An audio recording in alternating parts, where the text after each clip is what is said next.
Welcome everyone! In today's lesson we will analyze some tricky inference questions that deal with numbers. And most of my students fail in these questions because they treat them as if they were problem-solving questions when they are not. And so you don't really need to do any math to solve these questions. You just need to focus on the three basic principles of every inference question. The first one is that the answer must be true. That means that the answer is based on at least one premise. The second principle is that you cannot make assumptions. In other words, you cannot think outside the box. Okay? The answer will usually paraphrase one of the premises or will combine two premises. Finally, you must avoid at all costs extreme words such as the most, the majority, the least, always, never. Those extreme words are usually incorrect unless they are supported by at least one of the premises. Okay, so let's begin with question number one. What you need to do is organize the information. You can do that in your mind or sometimes in the yellow booklet that you will be given during the test. Okay, so we know that in 1987, so we're talking about 87, what happened? Sinusitis was the most common chronic medical condition in the United States, followed by arthritis and high blood pressure. So sinusitis, followed by arthritis, followed by high blood pressure. That's the first premise. The second premise says the incidence rates for both arthritis and high blood pressure increase with age, but the incidence rate for sinusitis is the same for people of all ages. So the incidence rate for arthritis and high blood pressure increase with age, while the incidence rate for sinusitis is the same for all ages. Okay, so I like to organize my information in my mind. Finally, you have the last premise that says the average age of the US population will increase. So the age in the US will increase between 87, so from 87 to 2000. Okay. So we have the information clear, we pay attention to variables, and then you start eliminating wrong answers. The trick here is to eliminate variables that are not stated or information that cannot be deduced from the premises given. In other words, eliminate all irrelevant information. Be careful with numbers versus percentages. So A says sinusitis will be more common than either arthritis or high blood pressure, but we don't have that information. We don't know which one will be more common in 2000.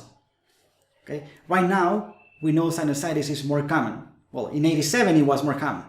Will it be more common in 2000? Maybe, maybe not. A cannot be the answer. B, arthritis will be the most common chronic medical condition in 2000. That's an extreme word. The most common? We cannot tell. That information is not written anywhere. C says the average age of people suffering from sinusitis will increase between 87 and 2000. That could be true, yes. Yes, that is actually stated above. We know that if you combine the last two parts of the argument, we know that the incidence rate for sinusitis is the same for people of all ages, and we know that the average age of the US population will increase. If we combine those two statements, then C must be true. C is actually stated there. So C is a great option. Indeed, we have that fewer people will suffer from sinusitis in 2000 than suffer from it in 87. But what do we know about number of people? Well, nothing. We are not given any information about numbers. We only have rates, percentages, proportions. We do not have total numbers. So eliminate D. Be careful with total numbers. The same thing in E. A majority of the population is the same as most of the population. So most will suffer from at least one of the medical conditions. How can you tell? That's impossible. We don't know. Well, it could be true, but you need something that must be true. That's why C is the only option that actually paraphrases part of the information given to you. That's what you're looking for. Okay? Question number 2. Again, this is longer, you have more data, more numbers. We know that the number of patents granted to investors in the US dropped from 56 in 71 to 45,000 in 78. We also know that spending on research and development, which peaked at 3% of the gross national product in 64, was only 2.2% of GNP in 78. Okay, during the same period, when the US was decreasing, West Germany and Japan increased to 3.2% and 1.6% respectively. Okay, so you have all the data and then you can organize it. Especially notice that they are comparing the GNP of the US, West Germany and Japan. So you can summarize that information and say, okay, from 64 to 78, what happened? We know that in the US, it went from 3 to 2.2%. In West Germany, it went from, I don't know what number, from X, but it increased all the way to 3.2. And in Japan, what happened in Japan? It went from Y all the way up to 1.6%. And that's all I really know. Then let's evaluate the answer choices. And don't forget, eliminate irrelevant information. If we're dealing with percentages again, be careful with answer choices that mention total numbers. A says, there is a direct relationship between the size of a nation's GNP and the number of inventions. Well, I don't know anything about the size of the nation's GNP. That cannot be true. Okay, that cannot be true because that information is not stated.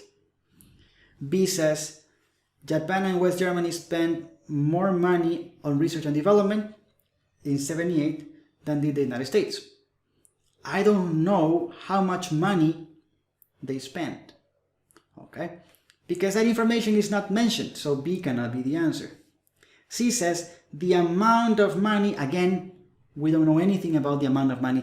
The amount of money a nation spends on research and development is directly related to the number of inventions. We don't know, because that information is not stated. D says between 64 and 78, I have those numbers, the US consistently spent a larger percentage of the GNP than did Japan. Well, that is true, because the US spent,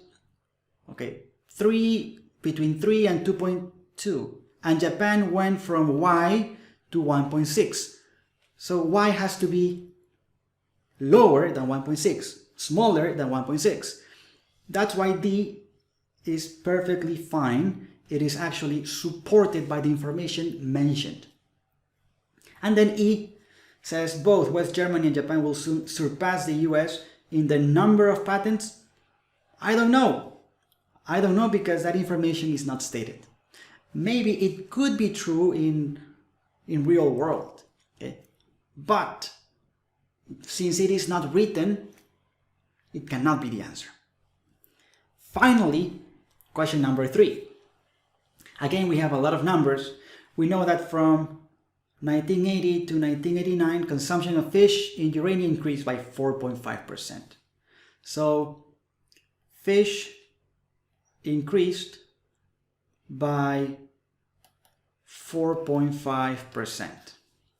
Then we know that consumption of poultry also increased by 9%. Finally, we know that, the population also increased by 6%. That's all I know. Okay, so which answer must be true based on those numbers? Well, let's take a look at the answer choices. We know that during 1980s in urania, profits, well, be careful. The moment I read the word profits, I doubted that answer because we don't have that information. Profits are never mentioned. B says, for people who migrated to urania, fish was less likely to be a major part of their diet. I don't know because I don't know what their diet was. It's not mentioned above. C says, Uranians consume twice as much poultry as fish, but we don't know anything about total consumption. We don't have amounts, we have only percentages. C cannot be the answer. D says, for a significant proportion of the Uranian population, both fish and poultry products were a regular part of their diet. I don't know. Were they a regular part? Maybe they consumed those products once per year. So how often they ate? I don't know. And finally, per capita consumption of fish in urania was lower. Well, that has to be the answer. And why? Well, because population increased at a higher rate than fish. Okay, so E has to be the answer. So as you can see, be careful when you are given percentages versus total numbers. Okay, if the premises deal with total numbers, in general you should avoid answers that deal with percentages and vice versa. So pay close attention to the numbers, do not make any assumption, think within the box, okay? Forget about the real world, forget about all your experiences. The only experiences that exist are those mentioned in the premises above. Okay, so I hope you learned something. If you have more of these questions, send them to me. My email is teachers@gmatdudes.com. Have fun.